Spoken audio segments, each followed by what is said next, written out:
دنیا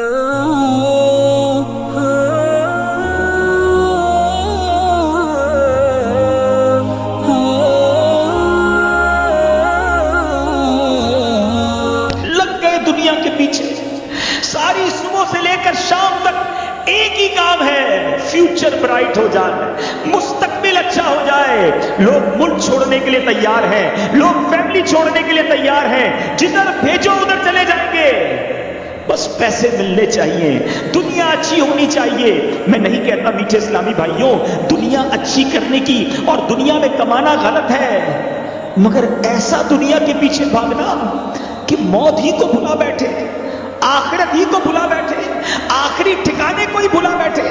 آج لوگوں کا شیڈیول دیکھیں، صبح سے رات تک جدول دیکھیں تو بریک فاسٹ ٹائم ہے، لنچ ٹائم ہے، ڈنر ٹائم ہے، ناشتہ کرنے کا وقت ہے، دوپہر کا کھانا کھانے کا وقت ہے، رات کھانے کا وقت ہے، آفس جانے کا وقت ہے، اسکول جانے کا وقت ہے، کالج جانے کا وقت ہے، شام دوستوں میں بیٹھنے کا وقت ہے، رات فیملی کے ساتھ بیٹھنے کا وقت ہے، ٹی وی دیکھنے کا وقت ہے، کچھ لوگوں کو جان کی بڑی فکر ہے، واکنگ کرنے کا وقت ہے، جم میں جانے کا ٹائم ہے۔ یہ سارے ٹائم تم نے بنا لیے، اس پورے شیڈول میں نماز کا وقت کہاں ہے؟ قرآن کا وقت کہاں ہے؟ درود ٹائم کہاں ہے؟ بتاؤ نا، صبح سے شام دنیا بہتر کرنے کا ٹائم بنا دیا۔ یاد رکھیے میٹھے اسلامی بھائیوں، مجھے اور آپ کو کوئی ایکسٹرا ٹائم نہیں ملے گا۔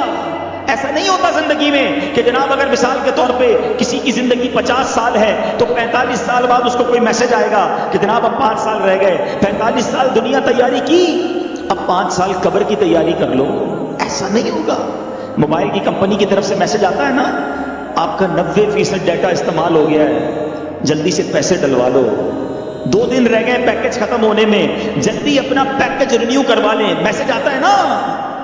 زندگی میں کوئی ایسا میسج نہیں آتا ہے کہ جناب 3 دن رہ گئے توبہ کر لو، مسجد میں گزار لو، اللہ کو راضی کر لو، اب آخری دن ہے، آج دیکھو کہیں اور نہ جانا، فقط سجدے میں پڑے رہنا۔ نہیں، پتہ ہی نہیں ہوتا۔ انسان صبح گھر سے نکلتا ہے اور کہہ کر جاتا ہے کہ یہ والا کھانا بنانا شام آ کر کھاؤں گا، یہ والے کپڑے استری کر کے رکھنا میں رات آ کر دوستوں میں جانا یہ والے کپڑے پہنوں گا۔ ارے کپڑے استری کیے ہوئے رہ جاتے ہیں، گھر والے دسترخوان بچھا کر انتظار میں ہوتے ہیں، بندہ نہیں آتا، جنازہ آتا ہے، خبر آتی ہے کہ چلا گیا وہ شخص جو دوپہر ہمارے ساتھ تھا۔ آپ نے نہیں سنے یہ واقعات؟ یہ ساری باتیں ہمارے سامنے سے لوگ اٹھتے جا رہے ہیں، ہمارے رشتہ داروں میں لوگ اٹھتے جا رہے ہیں۔ کتنے لوگ ہیں جن سے آج ملنا ہو تو قبرستان جانا پڑتا ہے؟